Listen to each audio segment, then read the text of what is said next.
Il est maintenant évident que les boissons sucrées contribuent à une prise de poids.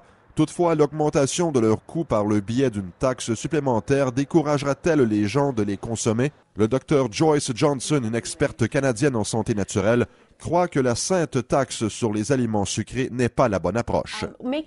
Ce serait idéal si une taxe sur les boissons gazeuses pouvait freiner l'obésité, mais tant et aussi longtemps que les montagnes russes de la glycémie donnent envie de consommer du sucre, les gens continueront de boire des boissons gazeuses et de manger des aliments sucrés. Ils ne peuvent pas s'en empêcher. Les gens qui ont un excès de poids et qui ont de la difficulté à le perdre sont plus souvent affectés par les montagnes russes glycémiques. Les gens qui ont un taux de glycémie stable peuvent mieux contrôler leur faim et leur poids. Lorsque vous consommez des sucres simples comme les bonbons et les boissons gazeuses, votre taux de glycémie augmente et chute ensuite.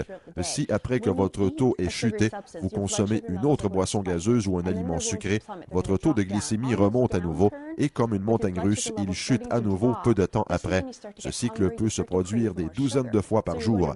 Il est néfaste pour le cœur, le système circulatoire et pour la santé en général. Il provoque aussi une envie de sucre et une faim constante. Dr Johnson mentionne qu'une taxe ne fera pas cesser les montagnes russes glycémiques. Une punition financière ne suffira pas à faire disparaître l'obésité et l'excès de poids. Toutefois, la science offre une solution. Un des produits éprouvés scientifiquement les plus prometteurs que j'ai trouvé pour freiner cet effet des montagnes russes chez mes patients est PGX, polyglycoplex.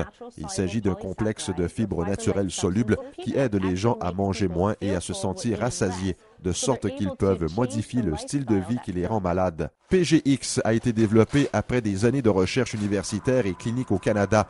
Prise en comprimé avant les repas, en poudre, dans un lait fouetté ou saupoudré sur les aliments, ce produit contient des fibres solubles dotées de viscosité qui ralentissent la digestion. Les nutriments sont quand même absorbés par l'organisme, mais plus lentement de façon à éviter les pics de glycémie. Les montagnes russes glycémiques se transforment en route plate. De plus, le sentiment de satiété élimine les envies de manger. Je vois tellement de gens qui veulent contrôler leur poids et il y a des solutions naturelles. Pour en savoir davantage, consultez le site pgx.com.